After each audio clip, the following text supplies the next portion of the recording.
आप सबको याद होगा हमने लास्ट क्लास में क्या डिस्कस किया था, केमिकल बॉन्डिंग। ठीक है, बॉन्डिंग के बाद हमने देखा था अलग अलग कितने टाइप्स के केमिकल बॉन्डिंग होती है। तो हमने देखा था आयोनिक और इलेक्ट्रोवैलेंट बॉन्ड होता है, दूसरा होता है कोवैलेंट बॉन्ड और तीसरा मेटेलिक बॉन्ड्स। तो आज की क्लास में हम देखेंगे आयोनिक और इलेक्ट्रॉन बॉन्ड्स कौन से होते हैं।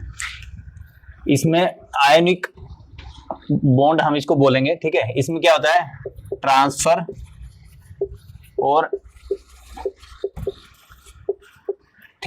ट्रांसफर या फिर गेनिंग ऑफ इलेक्ट्रॉन, किस लिए, to stable the valence shell. हमारा जो लास्ट सेल रहता है किसी भी एटम का, उसको क्या स्टेबल करने के लिए क्या या तो ट्रांसफर होगा या फिर गेन होगा, किसका, इलेक्ट्रॉन्स का। हमने लास्ट क्लास में पढ़ा था कैटायन और एनायन। ठीक है, जो कंसेप्ट है कैटायन एनायन का, वो किस में यूज होता है, आयोनिक बॉन्ड्स में। ठीक है, मींस एक यहां से इलेक्ट्रॉन्स, ये पॉजिटिव रहता है, ये नेगेटिव रहता है। एक इलेक्ट्रॉन्स, किसी भी एटम का इलेक्ट्रॉन्स आउटर मोस्ट सेल से ट्रांसफर हो जाएगा किसी दूसरे एटम को। ठीक है, जो देने वाला ट्रांसफर करने वाला जो एटम रहेगा उसको बोलते हैं कैटायन, जो कि एक पॉजिटिव रहेगा। जो गेन कर रहा है एक इलेक्ट्रॉन्स, उसको क्या बोलते हैं, एनायन, जो कि एक नेगेटिव रहेगा। मैंने बताया था लास्ट क्लास में प्लस और माइनस हम इसको जनरली क्यों बोलते हैं। ठीक है, और ये किस लिए होती है केमिकल बॉन्डिंग, बार बार मैं आपको बता रहा हूं, टू स्टेबलाइज द वैलेंस, हमारा जो सेल रहता है।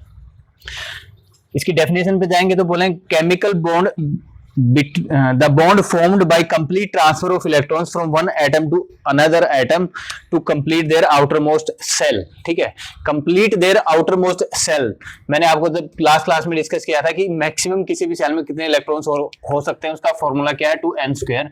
लेकिन जरूरी नहीं कि हर एक एलिमेंट के केस में हर एक आउटर सेल में क्या रहेंगे, स्टेबल रहे, 2 8 18 नहीं, 1 देन किसी में 3 4 5 2 3 4 5 ऐसे रहेगा। तो हमारा बैलेंस सेल हमेशा स्टेबल नहीं रहेगा। हमने ये भी डिस्कस किया था कि जो हमारी पीरियोडिक टेबल है उसका जो लास्ट ग्रुप है वो क्या रहते हैं, जनरली स्टेबल रहते हैं। ठीक है, क्योंकि उनका इलेक्ट्रॉनिक कॉन्फ़िगरेशन इस हिसाब से है कि उनके लास्ट में कितने आते हैं इलेक्ट्रॉन्स, 2 8 8 18 8 32 इस हिसाब से रहते हैं। तो उससे क्या होता है कि वो एक स्टेबल स्टेट में रहता है। ठीक है, वो कोई भी एलिमेंट रहता है। ये हमने जो देखा था, हमारे एलिमेंट्स रहते हैं पीरियोडिक टेबल के लास्ट ग्रुप नंबर 20 में। उसी कंसेप्ट, इसी बाकी जो एलिमेंट्स हैं वो सभी इसी प्रकार से स्टेबल होना चाहते हैं, इसलिए क्या करते हैं, बॉन्डिंग में पहली क्या है, आयोनिक और इलेक्ट्रोवैलेंट बॉन्ड बनाते हैं क्या, हमारे एटम्स। इसी प्रक्रिया में कैटायन, कोई भी एक एटम एक अपना इलेक्ट्रॉन ट्रांसफर कर देता है, दूसरा उसको क्या करता है, गेन करता है। तो जो ट्रांसफर करने वाला होता है उसको बोलते हैं कैटायंस, जो रिसीव करने वाला होता है उसको बोलते हैं एनायन। ठीक है, अब हम इसका एक एग्जांपल देखते हैं, बहुत ही अच्छा एग्जांपल। ठीक है, एग्जांपल है NaCl।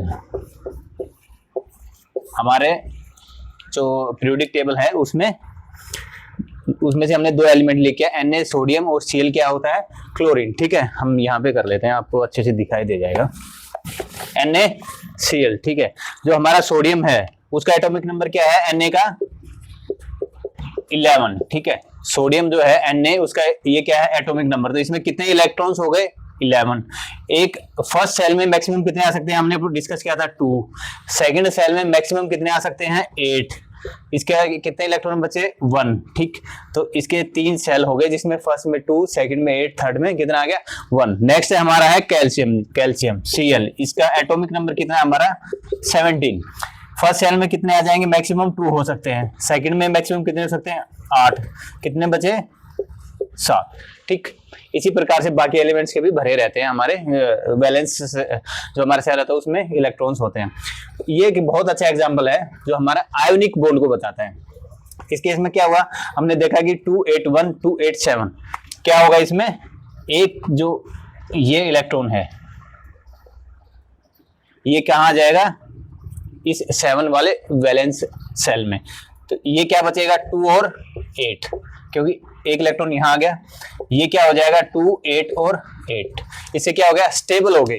ये स्टेबल स्टेट नहीं थी, इसका वैलेंस जो सेल था वो स्टेबल नहीं था, क्योंकि उसमें एक इलेक्ट्रॉन था, और इसके में कितना था, 7 था, जो कि एक स्टेबल नहीं रहता है जनरली। 8 हो गया तो वो स्टेबल हो जाता है, क्योंकि उसमें मैक्सिमम उतना ही आ सकता है। ये भी स्टेबल हो गया और ये भी स्टेबल हो गया। क्या किया, बॉन्ड बना लिया। कैसे, ट्रांसफर ऑफ एन इलेक्ट्रॉन्स।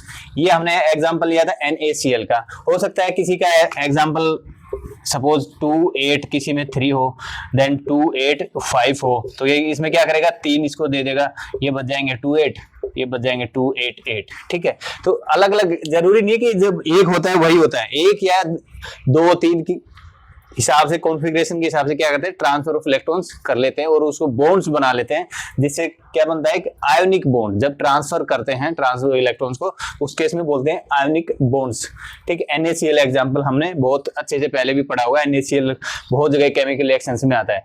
तो जब वो केमिकल रिएक्शंस में बॉन्ड बनते हैं वो कैसे बनते हैं, उसी प्रकार से बनते हैं ट्रांसफर ऑफ इलेक्ट्रॉन्स। ठीक है, तो आई होप आपको ये कंसेप्ट समझ में आ गया होगा, ट्रांसफर ऑफ इलेक्ट्रॉन्स में क्या बनते हैं हमारे आयोनिक बॉन्ड्स। ठीक है, बेसिक सा कंसेप्ट है, इसको ध्यान रख लिएगा। मेनली चीज तो वही है जो कि हमारे वैलेंस सेल में कितने इलेक्ट्रॉन्स हैं आपको वो समझ में आ गया, वो ध्यान आ गया कितना है एटॉमिक नंबर, बस उसके बाद में बहुत ज्यादा प्रॉब्लम आपको नहीं होगी।